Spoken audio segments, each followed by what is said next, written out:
ඉතින් O level විභාගයේ pass වුණත් විෂයන් 9ම ෆේල් වුණත් A level කරන්න හැටි තමයි මේ වීඩියෝ එකෙන් කතා කරන්නේ. ඉතින් O level විභාගේ පාස් වුණොත් A level කරන්න පුළුවන් කියලා කොහොමත් ඔයගොල්ලෝ දන්නවනේ. ඔයගොල්ලන්ට තියෙන සාම්ප්‍රදායික engineering technology, biosystem technology, bio, maths, commerce, arts කියන විෂයන් 6න් විෂය ධාරා 6න් කැමති එකකින් A level කරන්න පුළුවන්. O level විභාගේ පාස් වෙලා තියෙනවා නම්. හැබැයි O level fail වුණොත් A level කරන්න බෑ කියලා තමයි අපි අහලා තියෙන්නේ. ඉතින් O level fail වුණාට දැන් A level කරන්න පුළුවන්. ඉතින් A level කරන්න දැන් තියෙනවා වෘත්තීය විෂය ධාරාව කියලා විෂය ධාරාවක්. ඉතින් මේක මේ දැන් කියන්නේ අද ඊයාව එකක් නෙමෙයි. මේක සෑහෙන කාලයකට කලින් තිබිච්ච එකක්. ඉතින් ඒකින්ද O level කරපු ළමයි ඉන්නවනම් මේ වීඩියෝ එක ඉවරනකම් බලන්න. දැන් ඕගොල්ලන්ට A level කරන්න පුළුවන්. ඔයාගේ O level result එක මොකක් වුණත්. ඉතින් මේ වෘත්තීය විෂය ධාරාව හදන එකේ මූලික පදනම වෙන්නේ සාමාන්‍ය පෙළ විභාගයෙන් ළමයෙක් අසමත් වුණත්. ඒ කියන්නේ සාමාන්‍ය පෙළදී බලන්නේ සම්ප්‍රදායික විෂයන් 9ක් ගැන. ඒ කියන්නේ උදාහරණයක් විදිහට මේවා වෙනස් වෙන්න ඕනි කියලා දැන් කතා වෙන්නේ නැහැ. ලබන අවුරුද්ද විතර වෙද්දි සමහර විට වෙනස් වෙයි. කොහොම හරි දැනට බලන්නේ සම්ප්‍රදායික විෂයන් 9ක් ගැනනේ. ඉතින් එතකොට ගණන් ෆේල් නම් අපිට ආයේ A level කරන්න බෑ. සිංහල වගේ එකක් ෆේල් නම් A level කරන්න බෑ. ඔහොම එකක් නෙ තියෙන්නේ. හැබැයි හිතන්න ගණන් ෆේල් ළමෙක්ට හොඳට ඩිසයිනින් පුළුවන් වෙන්න පුළුවන්. එයාට හොඳට චිත්‍ර අඳින්න පුළුවන් වෙන්න පුළුවන්. ඊට අමතරව එයාට කම්පියුටර්ස් වලට දැම්මොත් එයාට ග්‍රැෆික් ඩිසයිනින් එකම හොඳට පුළුවන් වෙන්න පුළුවන්. ඊට පස්සේ සමහර විට සිංහල වගේ එකක් ෆේල් වෙච්ච කෙනෙක්ට කම්පියුටර් හાર્ඩ්වෙයාර් වගේ එකක් හොඳට පුළුවන් වෙන්න පුළුවන්. කම්පියුටරයක් ගලවලා හදන්න. ඊට පස්සේ තියෙන හાર્ඩ්වෙයාර් දෝෂ නිරාකරණය කරන්න හොඳට පුළුවන් වෙන්න පුළුවන්. හැබැයි යාට සිංහල පේපරේට උත්තර ලියන්න බැරි වෙන්න පුළුවන්. ඉතින් මෙන්න මේ වගේ පදනමකින් දක්ෂ ළමයි අර විෂය බේස් කරලා හැලෙන එක නවත්තන්න තමයි මේ වෘත්තීය විෂය ධාරාව ගෙනල්ලා තියෙන්නේ. ඉතින් මේ වෘත්තීය විෂය ධාරාවේදී ඔයාගේ O level result එක කිසිසේත්ම සලකලා බලන්නේ නැහැ. O level fail වෙලා තිබ්බට කිසිම ප්‍රශ්නයක් නැහැ. දැනට ලංකාවේ තෝරාගත්ත පාසල් 608ක වෘත්තීය විෂය ධාරාව තියෙනවා. ඉතින් එතකොට දැන් අධ්‍යාපන අමාත්‍යාංශයෙන් ඇප්ලිකේෂන් කෝල් කරලා තියෙනවා වෘත්තීය විෂය ධාරාව කරන්න. ඉතින් එතකොට ඔයාලට කරන්න තියෙන්නේ මම ඉස්සරහට එක්ස්ප්ලেইন කරන්නම් ඒගොල්ලන්ගේ ලෙටර් එකයි ඇප්ලිකේෂන් එකයි අරගෙන. ඉතින් දැන් අධ්‍යාපන අමාත්‍යාංශයෙන් ඇප්ලිකේෂන් කෝල් කරලා තියෙනවා වෘත්තීය විෂය ධාරාව කරන්න තියෙන අයට. ඉතින් ඒක අර හරියට ඉස්කෝලේකට ඇප්ලයි කරන එකම තමයි. ඉතින් මේක ලොකු අමාරු කතන්දරයක් නෙමෙයි. මේකේ වෙනස තියෙන්නේ අර වෘත්තීය විෂය ධාරාව තියෙන පාසල් 608ක ඉන්න අන්නේ ස්පෙસિෆික් පාසල් වලට තමයි ඔයාලට ඇප්ලිකේෂන් එක දාන්න වෙන්නේ. ඉතින් මම උදාහරණයක් විදිහට කියන්නම් කවුරු හරි ළමයෙක් O level කරලා දැන් රිසල්ට්ස් ඇවිල්ලා දැන් එයා බලාගෙන ඉන්නවා නම් මොකද කරන්නේ කියලා. එයාගේ O level result එකත් එච්චර හොඳ නැත්නම් එයාට පුළුවන් වෘත්තීය විෂය ධාරාවට ඇප්ලිකේෂන් එකක් දාන්න. ඒකට පාසල් 608ක ලිස්ට් එකක් දීලා දෙනවා. මම ඉස්සරහට පෙන්නන්නම්. අන්නේ ලිස්ට් එකෙන් තමන් කැමති පාසලක් බලලා ඒ වෘත්තීය විෂය ධාරාවේ තියෙනවා විෂය පත 28ක්. ඒ කියන්නේ මට කීපයක් මතකයි. මම උදාහරණයක් විදිහට කම්පියුටර් හાર્ඩ්වෙයාර් දෙනවා. ඊට පස්සේ ලෑන්ඩ්ස්කේප් ආකිටෙක්චර් තියෙනවා. ෆැෂන් ඩිසයිනින් තියෙනවා. ග්‍රැෆික් ඩිසයිනින් තියෙනවා. ඊට පස්සේ ආයිත් ජලජ සම්පත්, වැවිලි සම්පත්, ඊට පස්සේ ඔන්නෝම ගොඩාක් විෂයන් 28ක් තියෙනවා. ඊට පස්සේ සයිකොලොජි පැත්තට එකක් තිබ්බා. ඒ කියන්නේ අන්නේ වගේ විෂය පත 28ක් තියෙනවා. මෙතනින් තමන් කැමති ඒවා 3ක් තෝරගෙන 1 2 3 කියලා තමන් කැමති ඕඩරේට 3ක් තෝරගෙන ඇප්ලයි කරන්න පුළුවන්. ඉතින් එතකොට තමන් බලන්න ඕනි අන්නේ අදාළ ඉස්කෝලේ. දැන් හිතන්නකො රත්නපුරේ ළමෙක් නම් මම උදාහරණයකට ගන්නම්. ඒක ස්ටුඩන්ට් රෙකෝඩ් එකේදී රත්නපුරේ ළමෙක් නම් එයා ඉන්න ඉස්කෝලේ වෘත්තීය විෂය ධාරාව තියෙනවා නම් ඒ ඉස්කෝලේටම ඇප්ලිකේෂන් එකක් දෙන්න පුළුවන්. ඊට පස්සේ ඒ ඉස්කෝලේ වෘත්තීය විෂය ධාරාව නැත්තම් වෙනත් ඉස්කෝලයකට ඇප්ලිකේෂන් එකක් දෙන්න පුළුවන්. ඒක තියෙන. හැබැයි මෙහෙමත් පුළුවන් තමන් ඉන්න ඉස්කෝලේ වෘත්තීය විෂය ධාරාව තියෙනවා. හැබැයි තමන් කරන්න කැමති එක නැත්තම්. ඒක උදාහරණයක් විදිහට ඔයා කරන්න කැමති ග්‍රැෆික් ඩිසයින්. හැබැයි ඉස්කෝලේ වෘත්තීය විෂය ධාරාව තියෙනවා. ග්‍රැෆික් ඩිසයින් එක නැහැ. තියෙන්නේ වෙන වෙන ඒවා. ෆැෂන් ඩිසයිනින් අනම්මනම් ඉන්ටීරියර් ඩිසයිනින් වගේ ඒවා තමයි තියෙන්නේ. ග්‍රැෆික් ඩිසයිනින් කියන එක නැහැ. ඉතින් එහෙම වුණොත් වෘත්තීය විෂය ධාරාව තමන්ගේ ඉස්කෝලේ තිබ්බත් ඔයාලට පුළුවන් අන්න අර ග්‍රැෆික් ඩිසයින් එකවා කරන්න කැමති ඒක තියෙන ඉස්කෝලේකට ඇප්ලිකේෂන් දෙන්න. ඉතින් ඕක මේ සරල වැඩක් ඇප්ලිකේෂන් එකක් දෙන්න තියෙන්නේ. අත් දැන් උදාහරණ සම්ප්‍රදායික උදාහරණ ගන්නකො ඔයා කරන්න කැමති බයෝ. හැබැයි ඔයා ඉස්කෝලේ ඉන්නවා. ඉස්කෝලේත් බයෝ තියෙනවා නම් ඔයා ඒකට දෙනවා. ඇප්ලිකේෂන් එකක්. ඉස්කෝලේ බයෝ නැත්තම් ඔයා වෙන ඉස්කෝලයකට ඇප්ලිකේෂන් එකක් දෙනවා. එහෙමනේ. ඉතින් ඔය තීරයෙන් තමයි අර වැඩේ කරන්න තියෙන්නේ. වෘත්තීය විෂය ධාරාවට ඇප්ලයි කරන්න තියෙන්නේ. ඉතින් ඕකේ කතා කරන්න ඕනි කාරණාව ඒක නෙමෙයි. මෙන්න මේ විෂයන් 28 මොනවද? ඒ 28න් රසා තියෙනවද? මොකද්ද අපිට හම්බ වෙන්නේ කියන දේවල්. ඉතින් එතනදී මම ආයි සරලව කියන්නම්. මම ලෙටර් එකේදී එක්ස්ප්ලেইন කරනවා. NVQ level 4 certificate එකක් හම්බ වෙනවා මේක ඉවර කරාම. NVQ level 4 කියලා කියන්නේ සහතික පත්‍ර මට්ටම. ඒක උපාධිය දක්වා යන්න පුළුවන් ඉස්සරහට එක්ස්ප්ලেইন කරන්න. ඉතින් ඊට පස්සේ මේක අවුරුදු 2ක් තිස්සේ ඉගෙන ගන්න තියෙන්නේ. අවුරුද්දක් ඉස්කෝලේ සාමාන්‍ය දැනුම ගන්නලා ඊළඟ අවුරුද්දේ hands on experience වගේ දේවලුත් උගන්වලා NVQ4 certificate එකක් දීලා තමයි එළියට දාන්නේ. එතනින් පස්සේ මේ විෂය පත 28ටම job guaranteed. ඒ කියන්නේ ආණ්ඩුවෙන් ජොබ් එකක් දෙනවා කියලා නෙමෙයි කියන්නේ. හැබැයි මේ විෂයන් 28 බැලුවාම තේරෙනවා මේවා කවදාවත් ලංකාවේ රස්සාවල් ඉවර වෙන ශේෂ්ත්‍ර නෙමෙයි. අනිවාර්යෙන් මේක කළොත් රස්සාවක් තියෙනවා කියලා. ඉතින් අන්න ඒ වගේ දක්ෂව බිහි කරන්න තමයි මේ විෂය ධාරාව හදලා තියෙන්නේ. අධ්‍යාපන අමාත්‍යාංශයෙන් දාපු වෙබ්සයිට් එකට ගිහිල්ලා ඒ නෝටිස් එකත් එක්ක අපි ඊටු ටික කතා කරමු. ටග්ගලෙන් ස්ක්‍රීන් රෙකෝඩ් එකට. ඉතින් අපි මේ වෘත්තීය විෂය ධාරාව ගැන කතා කළා. අපි දැන් බලමු අධ්‍යාපන අමාත්‍යාංශයෙන් දාපු නෝටිස් එකේ මොනවද කියලා තියෙන්නේ කියලා. ඉතින් මම දැන් ඉන්නේ අධ්‍යාපන අමාත්‍යාංශයේ වෙබ්සයිට් එකේ moi.gov.lk කියන වෙබ්සයිට් එකේ. ඉතින් ඒකේ පල්ලෙහාට ගියාට පස්සේ ස්පෙෂල් නෝටිස් වල උඩින්ම දැනට තියෙනවා මේ 16 වෙනිදා දාපු නෝටිස් එකක් 13 වසරක සහතික කරන ලද අධ්‍යාපන වැඩසටහන කියලා. ඉතින් ඒකට ගියාට පස්සේ ඒකේ මේ cover letter එකයි application එකයි school list එකයි තියෙනවා. ඉතින් මම මෙන්න මේ link එක දාලා තියන්නම් මගේ වීඩියෝ එකේ description එකේ. එතකොට ඕගොල්ලන්ටත් මෙතෙන්ට ඇවිල්ලා letter එක තවදුරටත් කියවලා application එක download කරලා ඕගොල්ලන්ට apply කරන ළමයින්ට apply කරන්න පුළුවන්. ඉතින් අපි ඉස්සෙල්ලාම cover letter එකට ආවොත් එහෙම cover letter එකේ කියලා තියෙනවා උසස් පෙළ වෘත්තීය විෂය ධාරාව 13 වසරක සාතික කරන ලද අධ්‍යාපන වැඩසටහන කියලා. ඉතින් මම කලිනුත් ස්ටාර්ට් එකේදී කියපු විදිහට 11 වසරේ ළමෙක් O level සමත් වුණොත් හොඳට එයාට සාමාන්‍ය විදිහට උසස් පෙළ කරන්න පුළුවන් bio, maths, engineering technology, biosystem technology, arts සහ commerce කියන විෂය ධාරා 6න්. හැබැයි යා O level fail වුණොත් එහෙම එයාට ආයිත් ඉස්කෝලේ යන්න බෑ. එයාට වෙන මොකක් හරි ශේෂ්ත්‍රයකට තමයි පිවිසෙන්න සිද්ධ වෙන්නේ O level අසමත් වුණොත්. ඉතින් මෙන්න මේ ක්‍රමවේදයේදී අර කලින් කියපු විදිහටම අවුරුදු 13ක් ඉස්කෝලේ යන්න පුළුවන් O level පාස් වුණත් ෆේල් වුණා. ඉතින් මෙතෙන්දී උසස් පෙළ වෘත්තීය විෂය ධාරාව යටතේ දැන් මේ ළමයින්ව ගන්නේ 12 ශ්‍රේණියට. ඉතින් ඒ කියන්නේ සාමාන්‍ය O level ඉවරලා 12ට යනවා වගේ තමයි. ගිහිල්ලා වෘත්තීය විෂය ධාරාව ක්‍රියාත්මක කරන පාසල් වලට. ඒ කියන්නේ දැන් සාමාන්‍යයෙන් හැම ඉස්කෝලෙම වෘත්තීය විෂය ධාරාව නැහැ. ඉතින් ඕක ඔයගොල්ලන්ට කලින් මතක් කරගන්න වෙන්නේ ටෙක්නොලොජි කතන්දරෙත් එක්ක ටෙක්නොලොජි 2013 ඉස්කෝල වලට හඳුන්වලා දෙද්දි දුන්නේ ඉස්කෝල 200කට විතරයි. ඊට පස්සේ තමයි ක්‍රමක්‍රමයෙන් වැඩි උනේ. වෘත්තීය විෂය ධාරාවත් එහෙමයි. මීට කලින් හඳුන්වලා දෙද්දි ඉස්කෝල කීපයකට තමයි දුන්නේ. ඔතින් දැන් ඉස්කෝල 608ක් තියෙනවා ඔක්කොම. ඉස්කෝල 608ක් තියෙනවා දැනට ලංකාව පුරාම. ඉතින් ඒ ඉස්කෝල වලට ඕගොල්ලන්ට ඇප්ලයි කරන්න පුළුවන්. ඉතින් මෙතෙන්දී ඕගොල්ලෝ ඉස්සෙල්ලාම මේ ස්කූල් ලිස්ට් එකත් අර මම පෙන්නපු එකේ තියෙනවා. මෙතනින් බලන්න ඕනේ ඔයාට ළඟම ඉස්කෝලේ මොකක්ද කියලා මේකට යන්න. ඔයාට යන්න තියෙන ළඟම සහ ඔයා කරන්න බලාපොරොත්තු වෙනවා ඉස්සරහට විස්තර කරන්න. උදාහරණයක් විදිහට මෙහෙම හිතන්නකෝ. දැන් රත්නපුරේ ඉන්න ළමෙක් නැත්නම් කහවත්තේ ඉන්න ළමෙක් කල්පනා කරනවා රත්නපුර කහවත්තේ ඉන්න ළමෙක් නැත්නම් රත්නපුර පැල්මඩොල්ලේ ඉන්න ළමෙක් කල්පනා කරනවා මම වෘත්තීය විෂය ධාරාව තමයි මට දැන් කරන්න වෙන්නේ කියලා. ඉතින් එයා යද්දි මෙන්න මෙතන මේ ස්කූල් ලිස්ට් එකේ යා වෙන් කරලා තියෙනවා සෙක්ෂන්ස් විදිහට ප්‍රොවින්ස් එකයි දිස්ත්‍රික්ට් එකයි zone එකයි. ඉතින් ඒතකොට ප්‍රොවින්ස් එක රත්නපුරේ ඉන්න ළමෙක් නම් පැල්මඩුල්ලේ ඉන්න ළමෙක් නම් ඒ ළමයා ආයි තියෙන සබරගමුනේ. ඉතින් ඒතකොට යා මේ ලිස්ට් එකේ ඕම් පල්ලෙහාට යන්න ඕනේ වෙස්ටර්න් නෙමෙයි, සෙන්ට්‍රල් නෙමෙයි, සදර්න් නෙමෙයි, නෝර්තර්න් නෙමෙයි, ඊට පස්සේ ඊස්ටර්න් නෙමෙයි, නෝර්ත් වෙස්ටර්න් නෙමෙයි, ඌව නෙමෙයි. පල්ලෙහාට ආවම සබරගමුව ඇති. මේ තියෙන සබරගමුව තියෙනවා. සබරගමුවත් ආයි දැන් දිස්ත්‍රික්ක දෙකක් තියෙනවා සබරගමුවේ. එතකොට මේ දිස්ත්‍රික්කේ රත්නපුරේ බලන්න ඕනේ යා රත්නපුර. ඊට පස්සේ ඔන්න zone එකට අනුව අධ්‍යාපන කලාපයේ රත්නපුරේ තියෙනවා සීවලි සෙන්ට්‍රල් කොලෙජ් එක. ඒකේ තියෙනවා ඔන්න වෘත්තීය විෂය ධාරාව. ආයිත් කුරුවිට සෙන්ට්‍රල් කොලෙජ් එක, කුරුවිට මධ්‍ය මහාවිද්‍යාලය. ඊට පස්සේ ආයි රත්නපුරේ ශ්‍රී ක්‍රිෂ්ණන් තමිල් මහාවිද්‍යාලය. ඊට පස්සේ විද්‍යාරාජ මහාවිද්‍යාලය. කිරියල්ල මධ්‍ය මහාවිද්‍යාලය. ඔය විදිහට ස්කෝල් ලිස්ට් එක තියෙනවා. ආයිත් පැල්මඩුල්ලේ නම් ඔන්න ධර්මාලෝක මධ්‍ය විද්‍යාලය. හරිද? ඉතින් ඔන්න ඔය විදිහට Tamanට ගැලපෙන ස්කෝලේ හොයාගන්න ඕනි Tamanට ළඟම එක. ඉතින් එතකොට Tamanගේ දිස්ත්‍රික්කය අනුව මේ ලිස්ට් එකෙන් බලාගත්ත හැකි Tamanට ළඟ සහ Tamanට යන්න පුළුවන් ස්කෝලේ මොකක්ද කියලා.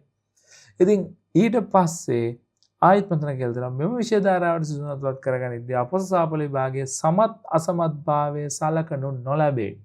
ඔය අවුලල් පාස් වුණත් ෆේල් වුණත් මේක කරන්න පුළුවන්. ෆේල් වෙච්ච අයට විතරක් නෙමෙයි පාස් වුණත් කරන්න පුළුවන්. ෆේල් වුණත් ප්‍රශ්නයක් නැහැ කියලා මේ කියන්නේ.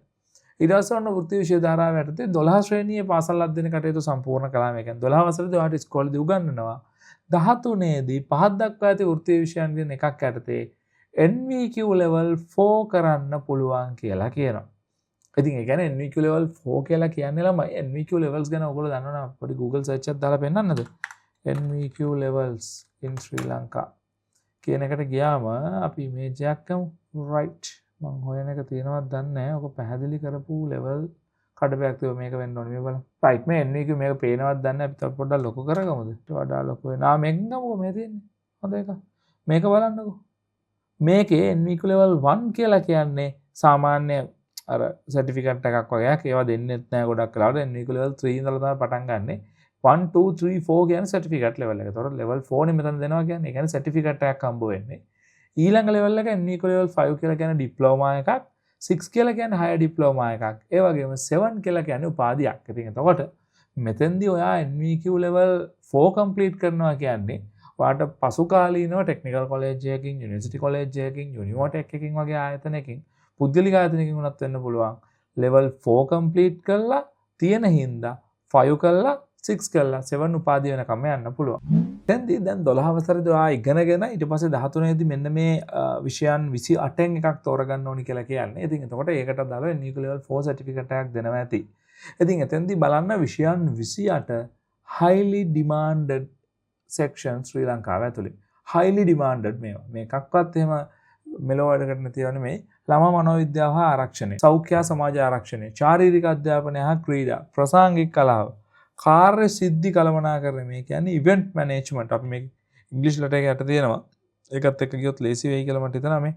Event management, arts and craft, interior designing, fashion designing, graphic designing, tourism and hospitality management, landscaping. ඉතින් ඊට පස්සේ අප්ලයිඩ් හෝටිකල්චර්. මේ හෝටිකල්චර් කියලා කියන්නේ උද්‍යාන ගැන, උද්‍යාන කතන්දරයක්, උද්‍යාන විද්‍යාව වෙන්න ඕනිය මුට්ට. right.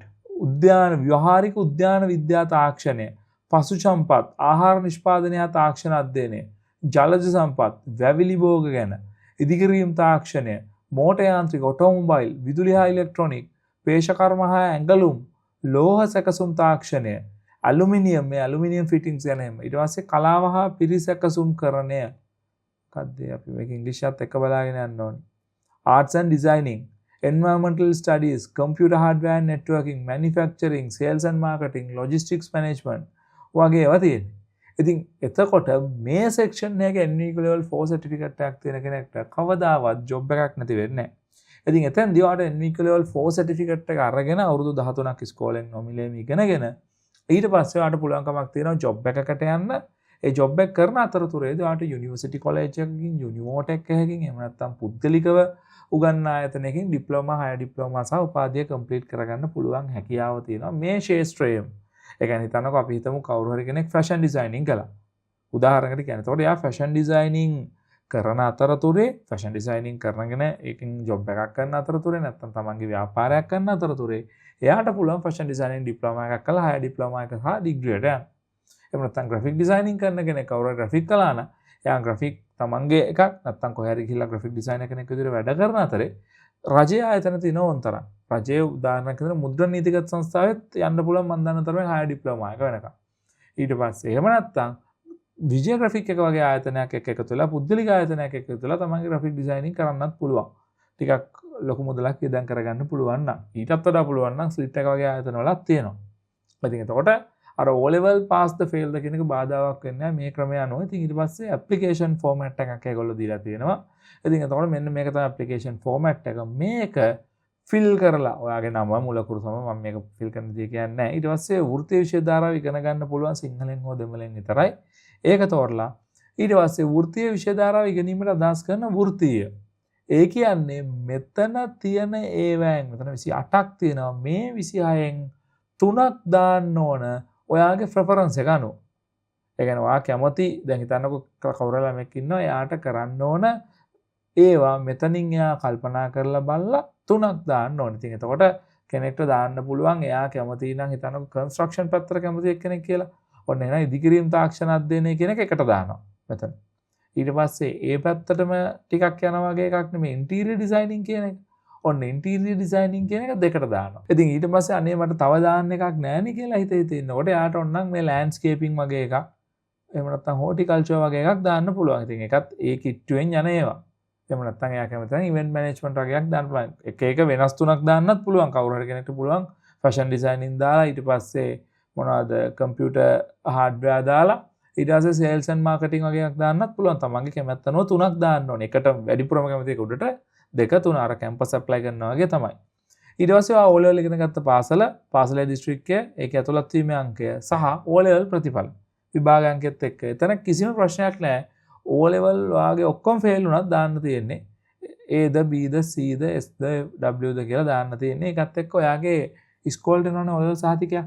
අන්නේ O level සහතිකයේ තියෙනවා ඔයාගේ ඔය පාසල් පාදනම් කරගත් ගැනීම නිපුණතා මට්ටම කියලා එකක්. අන්න ඒක 1 2 3 4 5 කියලා මට්ටමක් තියෙනවා. අන්න එකක් දාන්න ඕනේ. ඉතින් ඒක පොඩ්ඩක් ගියේ ඉස්කෝලේත් එක්ක කතා කරලා ඒ සහතිකේ තියෙනවා මම දන්න තරමින් ඒක දාන්න පුළුවන්.